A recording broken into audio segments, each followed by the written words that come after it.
Hello everybody, am I audible and visible? Quickly confirm guys. Am I audible and visible?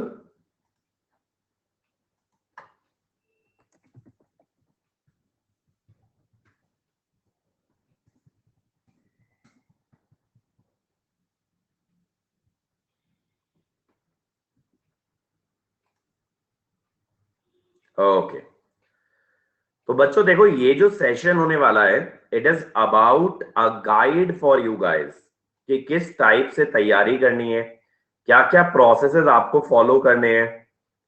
Okay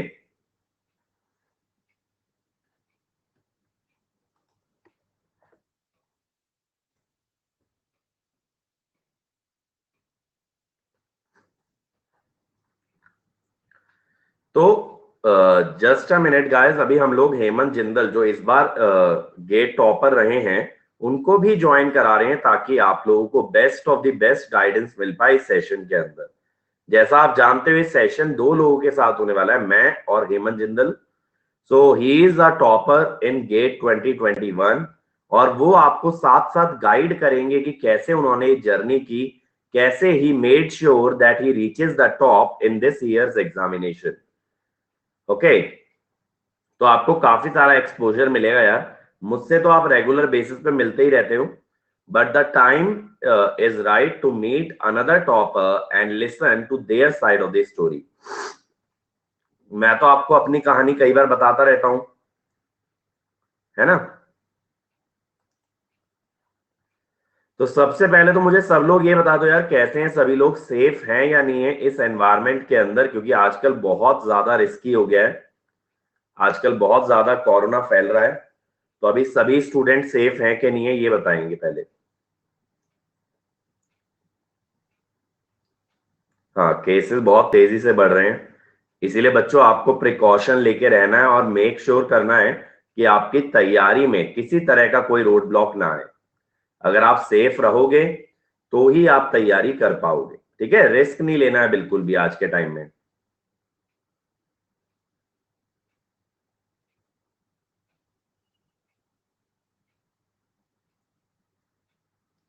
बेटा घर से ही तैयारी करो, last year घर से तैयारी करके इतने सारे लोग रैंक ले आए, ठीक है, इतने सारे लोग रैंक लेके आए हैं। और देखो थोड़ा सा मैं ये जरूर रिकमेंड करूंगा, भले ही अभी नेगेटिव लगे, कि बहुत ज्यादा न्यूज को फॉलो मत करना, क्योंकि डेफिनेटली जो कंडीशन है that is very very depressing. तो ठीक है, कोविड पे नजर रखना भी जरूरी है, बट इतना भी नहीं कि सारा दिन आप न्यूज ही देखते रहेंगे। And we have Hemant with us. तो बच्चों आप एक बार हेमंत को देख पाए हो तो कंफर्म करो। ओके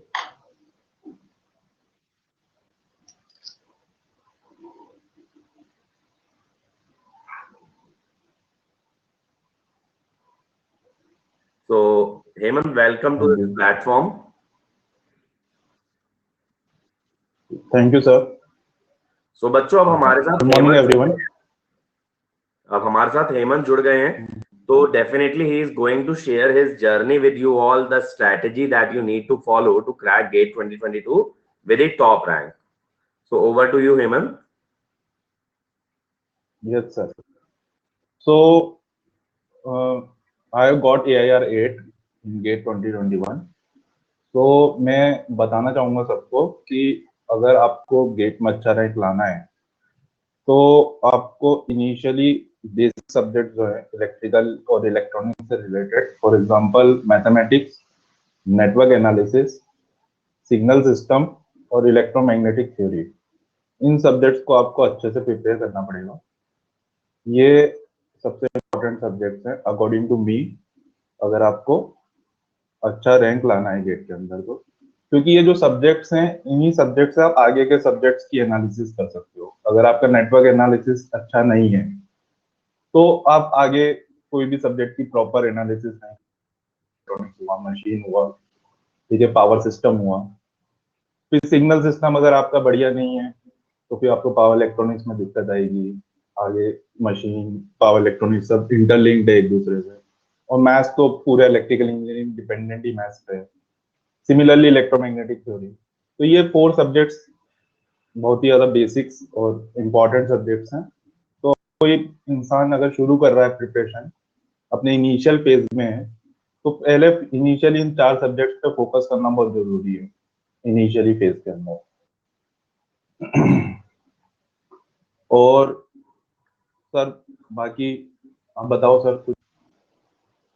तो बच्चों जैसा हेमंत ने बताया कि ये 4 सब्जेक्ट काफी बेसिक हैं, तो नेटवर्क का एप्लीकेशन आप देख सकते हो मशीन्स के अंदर, पावर इलेक्ट्रॉनिक्स के अंदर, पावर सिस्टम के अंदर, एनालॉग के अंदर। तो यहाँ पे ये आपका नेटवर्क चला जाएगा। ठीक है, सिग्नल को ईसी वाले बच्चे देख सकते हैं मेनली कम्युनिकेशन के अंदर, इलेक्ट्रिकल वाले बच्चे इसको देख सकते हैं कंट्रोल के अंदर। ठीक है, और मैथ्स तो ऑब्वियसली यार, मैथ्स का जो कैलकुलस वाला पार्ट है स्पेशली, तो दैट इज तो इतना बेसिक कि हर एक जगह उसका यूज होना ही होना है। और ईएमटी का जो यूज है ये भी आपका मशीन के अंदर चला जाता है। तो स्टार्टिंग पॉइंट के लिए 4 सब्जेक्ट काफी अच्छे हैं, जैसा हेमंत ने बताया। आप किसी भी सब्जेक्ट से स्टार्ट कर सकते हो। तो आप लोग क्या करो, आप स्ट्रेटेजी कुछ ऐसा बनाओ कि राउंड वन में इन सब्जेक्ट्स को ले लो भाई, नेटवर्क, सिग्नल, ठीक है, ईएमटी एंड मैथ्स। ये आपके राउंड 1 में हो गए। और देखो मैथ्स को बहुत ज्यादा टाइम मत देना, मैथ्स को ज्यादा नंबर ऑफ डेज दे दो, बट पर डे आप बहुत ज्यादा टाइम मत दो, यानी मैथ्स को एक रेगुलर चलने दो। क्योंकि मैं ये मानता हूं यार, देखो मैथ्स और एप्टीट्यूड को एज अ सब्जेक्ट कभी भी मत व्यू करना, इसको आदत बना लो अपनी। अगर आपने इसको आदत बना लिया तो आप रेगुलर बेसिस पे करते रहोगे, तो जब भी टेक्निकल सब्जेक्ट से बोर हो जाओ, थक जाओ, तो you can return back to these subjects. तो ये थोड़ा सा आपके लिए रिलैक्सिंग एक्टिविटी भी हो सकती है। अब राउंड 2 के अंदर आपके यहाँ पे सब्जेक्ट आ जाएंगे, और ईसी वाले यहाँ पे ईडीसी भी डाल सकते हैं, वो भी बेसिक सब्जेक्ट है। यहाँ पे आपके आ जाएंगे एनालॉग, फिर इसके बाद machine, power electronics, power system, measurement, ठीक है, और कंट्रोल, कम्युनिकेशन, है ना। और डिजिटल भी यहां डाल सकते हो। डिजिटल वैसे राउंड 1 में भी जा सकता है, कोई बहुत बड़ी बात नहीं है। लेकिन बस ये है कि machine is a pre requisite for power system. तो पहले मशीन करना, फिर पावर सिस्टम की तरफ बढ़ना ज्यादा बेटर रहेगा। बाकी ये सारे सब्जेक्ट आप चूज करके कर सकते हो। तो इस टाइप से 2 पार्ट्स में सब्जेक्ट को डिवाइड कर लेना चाहिए। ठीक है, अब ब्रीफली हम लोग टच अपॉन कर लेते हैं यार सब्जेक्ट बाय सब्जेक्ट स्ट्रेटेजी को। सो हेमंत, बच्चों को नेटवर्क के लिए किस टाइप से प्रिपरेशन करनी चाहिए?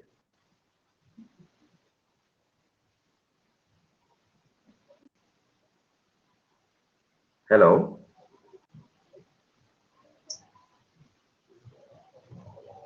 आवाज आ रही है हेमंत आपको? हाँ सर। तो बच्चों को नेटवर्क में क्या करना चाहिए? हेलो, सब्जेक्ट अगर 2-3 पॉइंट्स हम बच्चों एम से। आई ऑडिबल सर?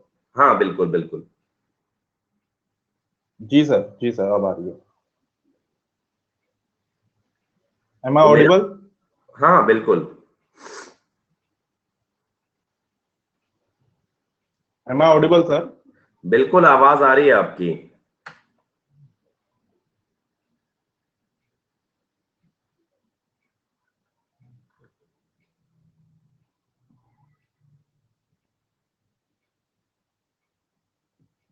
हेलो। हाँ, या हेमंत, यू आर ऑडिबल। ठीक ठीक है, ठीक है सर। और सर इसके बाद मैं जो डिस्कस करना चाह रहा हूँ उसमें है, आजकल कंफ्यूजन होता है कि ऑनलाइन और ऑफलाइन में क्या है। लोग काफी कंफ्यूज रहते हैं कि उनको एकदम से पिछले 1-1.5 साल से सिस्टम में ऑनलाइन काफी ज्यादा आ रहा है, तो काफी लोगों को भी रिसेप्शन है कि ऑनलाइन स्टडी नहीं कर पाएंगे। ठीक है, ऑनलाइन से कैसे होगा, क्या होगा। तो अकॉर्डिंग टू मी तो online study is better.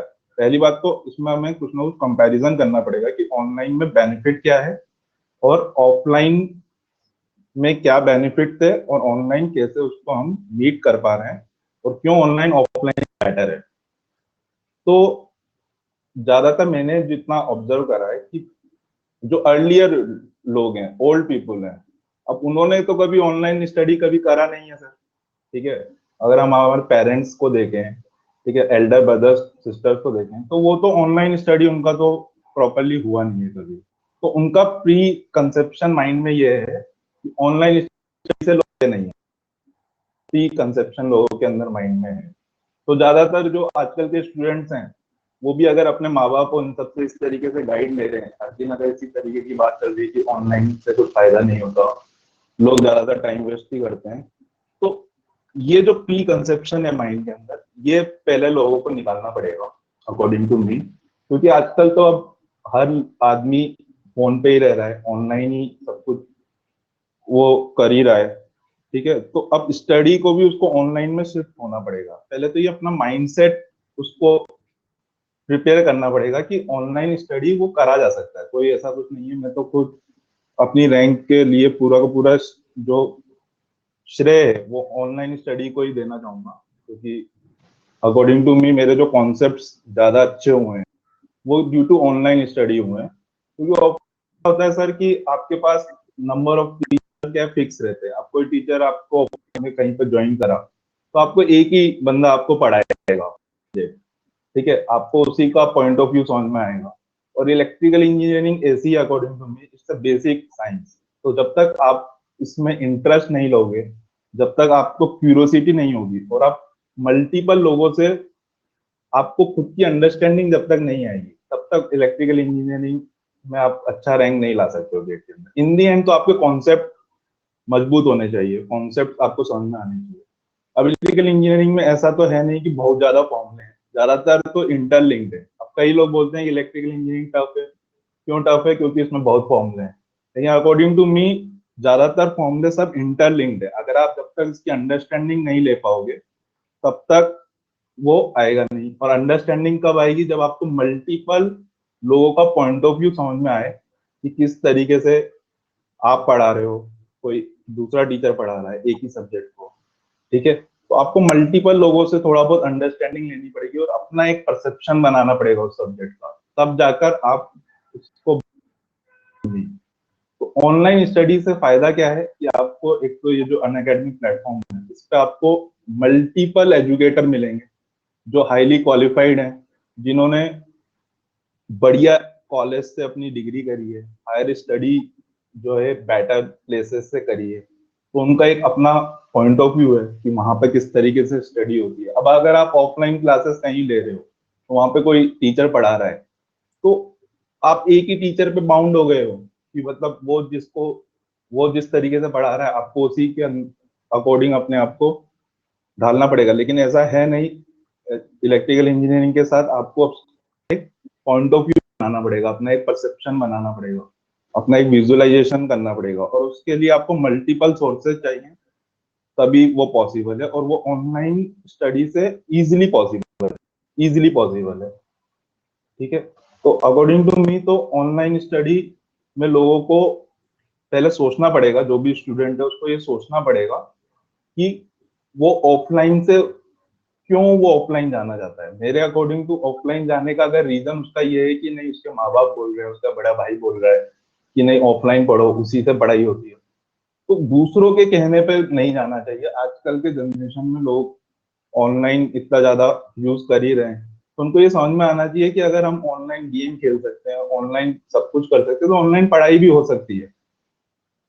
It's not a big deal. और ऑनलाइन पढ़ाई बेटर ही होगी ऑफलाइन से, अकॉर्डिंग टू मी। तो आपका कोई पॉइंट ऑफ व्यू सर? तो बच्चों देखो, यहाँ पे मैं कुछ पॉइंट्स ऐड करना चाहूंगा। अभी कोविड-19 सिचुएशन में online is the safest way of education. ठीक है, तो ये चीज पे भी ध्यान देना यार। जिस हिसाब से केसेस बढ़ रहे हैं, सिर्फ इसीलिए कि ऑफलाइन में माहौल फील होता है तो हम ऑफलाइन चले गए, फिर वहां से साथ में कोरोना वायरस लेके आ गए, तो वो चीज अच्छी बात नहीं है। ठीक है, इसके बाद ऑनलाइन एजुकेशन में आपको और क्या फायदा होता है? Stay at your home. यहाँ पे देखो क्या होता है, मैं ऑफलाइन भी पढ़ाया हूं।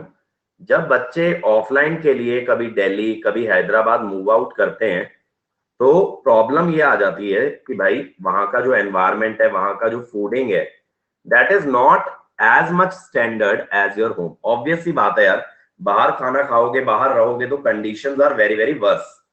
अब उन कंडीशंस के अंदर बहुत बार क्या होता है कि बच्चे अनहेल्दी होकर के they lose a lot of time in their preparation. अब वो जो टाइम लॉस्ट होता है ना यार, वो उनकी रैंक को पीछे कर देता है। अगर आप घर पे रहोगे तो आपके पास सबसे बड़ी जिम्मेदारी क्या है कि मुझे बस पढ़ाई करनी है। अगर इतना ही है, चलो आपको लगता है कि आप घर के माहौल में नहीं पढ़ सकते, उसका भी इजीएस्ट सोल्यूशन है, you join any library near to your home, जहां जाके आप पढ़ो। तो आपको वो घर से निकलने का भी मौका मिल गया, पैसा भी बच गया, और आपका लंच डिनर और बाकी की सारी एमिनिटीज भी टेकन केयर ऑफ है। तो वहां पे आपको घबराने की जरूरत ही नहीं है। ठीक है।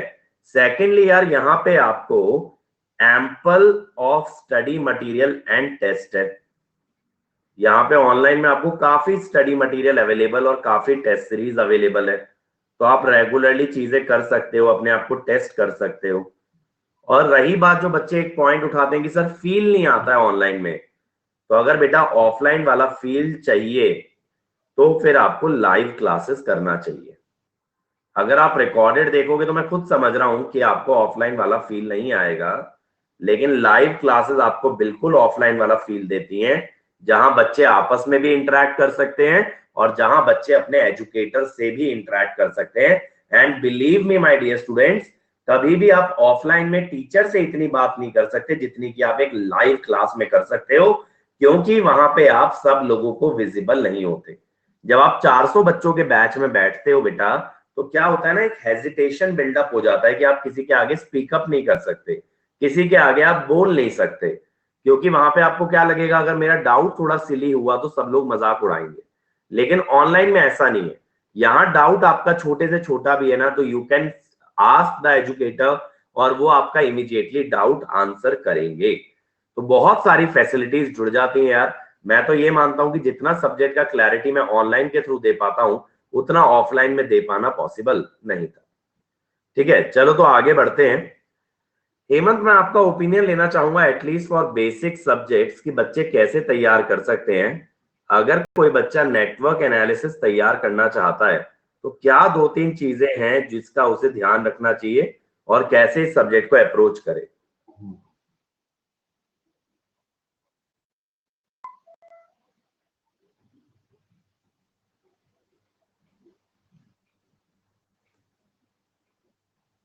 Hemant, am I audible?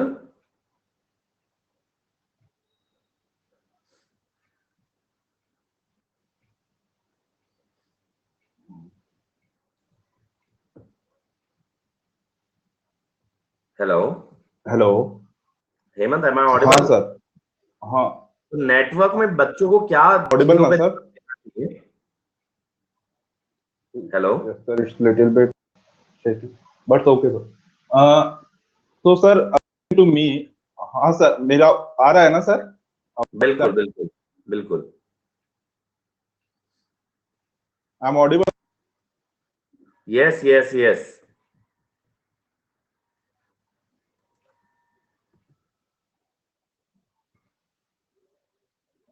Hello. Yes Hemant, you are Audible.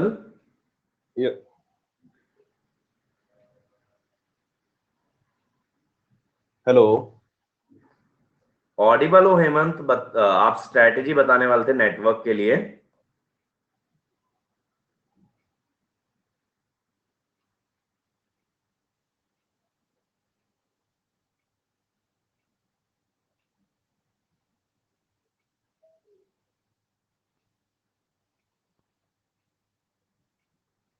हाँ सर।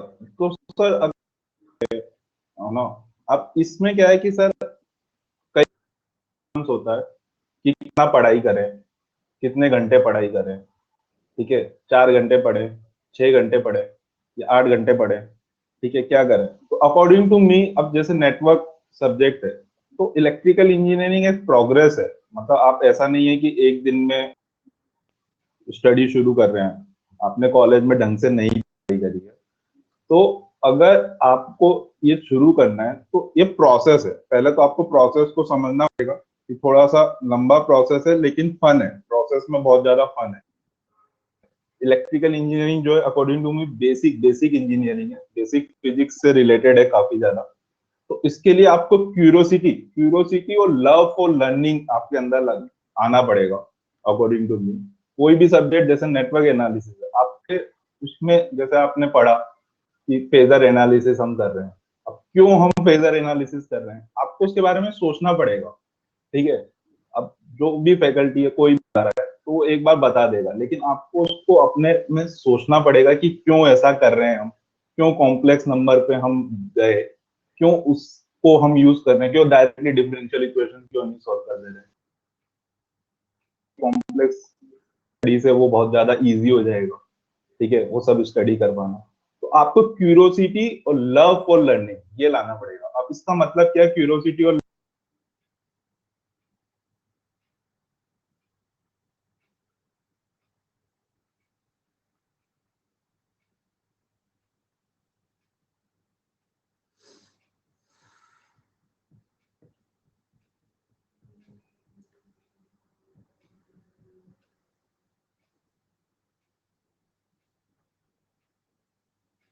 तो बच्चों हेमंत का शायद से इंटरनेट स्टक हो गया है, तो I would like to continue. जैसा हेमंत ने बताया यार, नेटवर्क भी जब आप सीख रहे हो तो आप बेसिक से सीखो चीजें, ठीक है। आप बेसिक से चीजें सीखो, आप ये समझो कि एक एक कॉन्सेप्ट जो आप पढ़ रहे हो उसका प्रैक्टिकल सिग्निफिकेंस क्या है, समझ रहे हो कि किस लिए पढ़ रहे हो, इसको क्यों लाया गया, क्यों इसके बारे में बात की गई, ये तो आपने सीखना ही सीखना है, ठीक है। इसके अंदर आपको सबसे ज्यादा मोस्ट टाइम आपको देना है बेसिक्स को, most time for chapter 1 that is network basics. अगर आप इस चैप्टर को सबसे ज्यादा टाइम देते हो ना बेटा, तो आपका बेसिक वाला पार्ट स्ट्रांग हो जाता है। जैसे कि अगर हम बात करें यहाँ पे रेजिस्टेंस, इंडक्टेंस, कैपेसिटेंस, ठीक है, केसीएल, केवीएल, नोडल, मैश, है ना, ये बेसिक बेसिक चीजें अगर आप बहुत अच्छे से कवर करते हो तो आपको नेटवर्क का वो वाला पार्ट क्लियर होता है जो आप कहीं ना कहीं 12th स्टैंडर्ड के अंदर पढ़ के आए थे, और सारी चीजें वहीं से बिल्डअप करना स्टार्ट होती हैं। दूसरी चीज इस सब्जेक्ट के अंदर क्या याद रखनी है कि यहां आपको सॉल्व करना है भाई large number of question. Network एक ऐसा टॉपिक है जो कि क्लियर सिर्फ क्वेश्चन से ही किया जा सकता है, ठीक है। यहां कितने भी नोट्स बना लेना, कितनी भी थ्योरी पढ़ लेना, it is not going to help you out unless you solve a large number of question. अब क्वेश्चन आप कहां से सॉल्व कर सकते हो भाई? ई ई सी आई एन PYQ, ठीक है। देखो तो सही, अभी कितने सारे क्वेश्चन तुम्हारे पास हैं। इंजीनियरिंग सर्विसेज PYQ, ठीक है। इसके अलावा भी अगर आपको लगता है आपको और क्वेश्चन सॉल्व करने हैं तो आप AK चक्रवर्ती, इस किताब के अंदर बहुत सारे क्वेश्चन हैं, ठीक है। इस किताब के अंदर बहुत सारे क्वेश्चन हैं। फिर टेस्ट सीरीज, अनअकैडमी की स्पेशल क्लास। सैम सोम मेरे भाई, मैं तो सारे रिसोर्सेज लिखूंगा ना। अब मैं ये तो नहीं कह सकता कि मेरी DPP करो, क्योंकि जो बच्चा प्लस यूजर नहीं है तो उसके लिए DPP कैसे इनफ होगी, है ना। जो बच्चा प्लस यूजर है ही नहीं तो उसको मैं कैसे रिकमेंड कर दूंगा DPP। तो यहां पे आपको क्या करना है ना यार, व्हाट वाई हाउ तो समझना ही है, लेकिन अपने बेसिक्स को स्ट्रेंथन करना है, और फिर सारी चीजें ना बेसिक से सॉल्व करो। जैसे मैं अगर कभी कोई नेटवर्क का क्वेश्चन फेस करता हूं तो what I try to do first of all is I try to solve it using KCL and KVL। सबसे पहले मेरी अटेम्प्ट यही होती है KCL KVL से बनेगा क्या, नहीं बनता then I think about nodal, mesh, anything. तो यार देखो, मैं नेटवर्क को स्ट्रॉन्ग कब कहता हूं? मैं नेटवर्क को स्ट्रॉन्ग तब नहीं कहता जब क्वेश्चन लिख के आ रहा है by the use of nodal analysis find V1 V2 V3, वो तो बच्चा भी कर देगा। नेटवर्क तब स्ट्रॉन्ग है जब आप क्वेश्चन को देख के ये फिगर आउट कर लो कि यहाँ पे कौन सा मेथड शॉर्टेस्ट है, कौन सा मेथड फास्टेस्ट है, and then you apply that method. जब वो जजमेंट पावर आपके अंदर आ जाती है ना, वो ऑब्जर्वेशनल पावर आपके अंदर आ जाती है, तब हम कह सकते हैं कि नेटवर्क के बेसिक आपके स्ट्रांग हुए हैं। ठीक है, इसके अलावा यार आपको एक और टॉपिक पे बहुत ज्यादा टाइम देना है, that is sinusoidal AC analysis. क्योंकि यहां बहुत सारे बच्चे परेशान होते हैं कि सर कैलकुलेशन कॉम्प्लेक्स वाली हो नहीं पाती है, तो उसको आपको स्ट्रांग बनाना है, उसको आपको स्ट्रांग बनाना है कि एसी एनालिसिस कैसे करना है। सागर बेटा, जो आप पीडीएफ मांग रहे हो वो मैं ऑलरेडी डाल चुका हूं कल ही अपने चैनल पे, आपको ये चैनल ज्वाइन करना पड़ेगा बेटा।